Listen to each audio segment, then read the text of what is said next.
Eu gosto de ouvir o Pondé, Luiz Felipe Pondé, filósofo, ateu e um grande apreciador da doutrina calvinista, diz ele em um dos seus vídeos.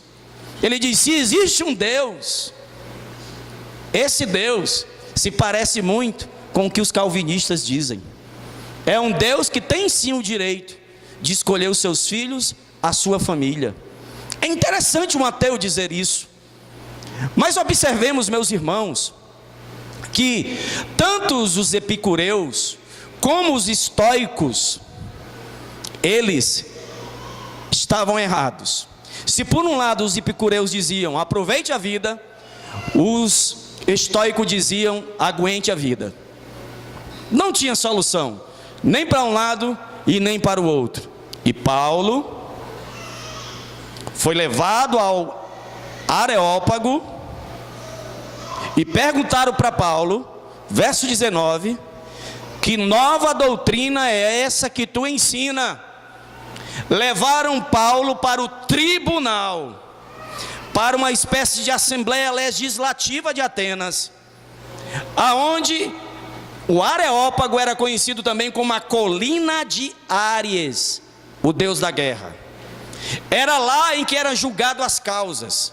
Dizem os historiadores que quando as causas eram julgadas na colina de Áries, até quem perdeu a causa saía satisfeito, porque o negócio era tratado com muita seriedade, com muita verdade e com muita veemência.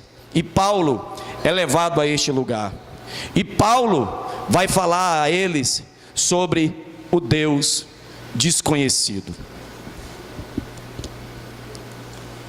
Mas, meus irmãos, que Deus desconhecido é esse?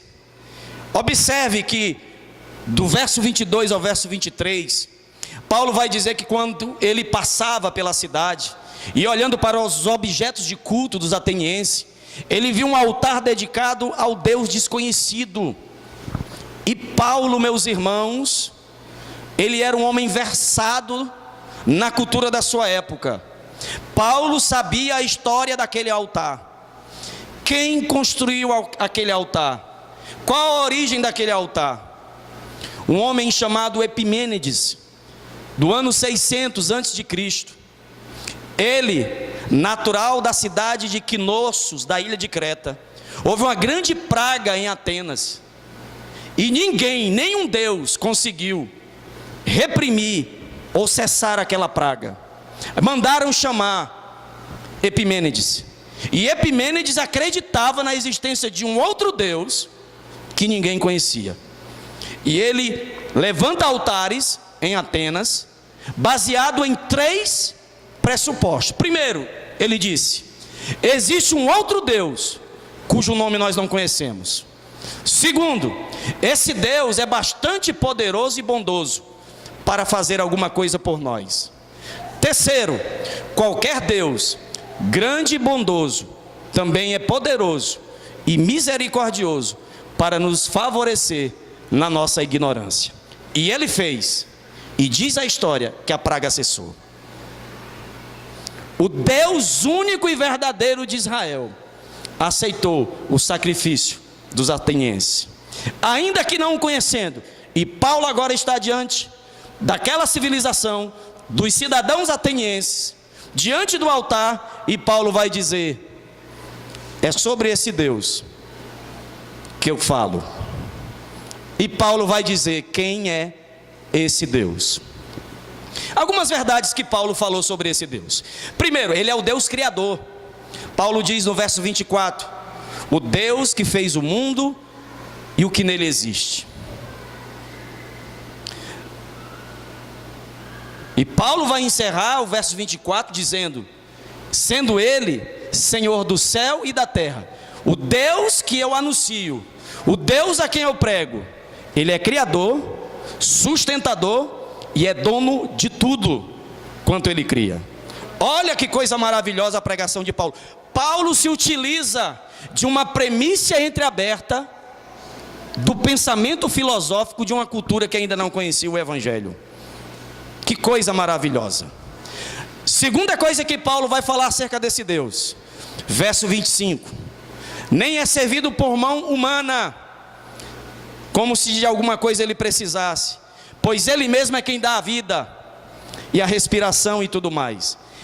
Ele é criador, ele é sustentador, ele é dono de tudo e ele é provedor. Até a respiração da alma, é ele que provê a todos os habitantes da terra. Glórias a Deus. A terceira verdade que Paulo vai dizer é que esse Deus é soberano. Ele está acima de tudo que existe sobre a terra. Verso de número 26, prefixando, determinando quem vai habitar e aonde esse alguém vai habitar e em que tempo esse alguém vai existir. Paulo dá um show. Paulo engole de uma vez só todos os deuses do panteão ateniense. Ele apresenta um Deus que engole todos os deuses. Ele humilha todos os deuses do panteão.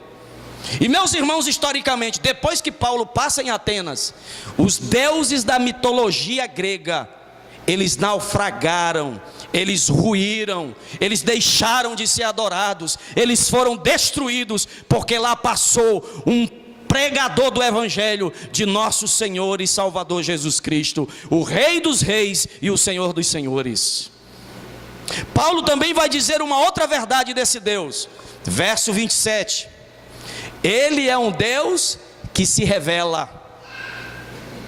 Esse Deus é tão grande que não tem como o homem encontrá-lo, a não ser que ele mesmo se revele, de uma maneira gloriosa, pessoal, particular, íntima, que venha torná-lo em um adorador dele. Meus amados irmãos, Paulo vai dizer que esse Deus também ele é o Salvador, esse Deus também ele é juiz. Paulo vai dizer que o Deus a quem ele está pregando é maior do que todos os deuses atenienses. Qual foi o resultado? Uns zombaram e outros creram. Esta é a reação e este é o resultado quando o Evangelho de Cristo é pregado com fidelidade. Uns zombam, outros creem e se convertem. Por isso a igreja de hoje deve pregar o Evangelho, sabendo que uns zombarão, mas outros crerão, porque Deus já tem preparado corações para receber a boa semente do santo Evangelho de Deus. Ao Deus desconhecido, Paulo fez um desfecho total histórico naquilo que diz respeito à história de todos os deuses de Atenas, os deuses da Grécia, e nunca mais se ouviu falar de adoração a outros deuses em Atenas. A Cristo seja dada toda a honra, toda a glória e todo o louvor. Fiquemos de pé, meus irmãos, e vamos adorar o Senhor com mais um louvor.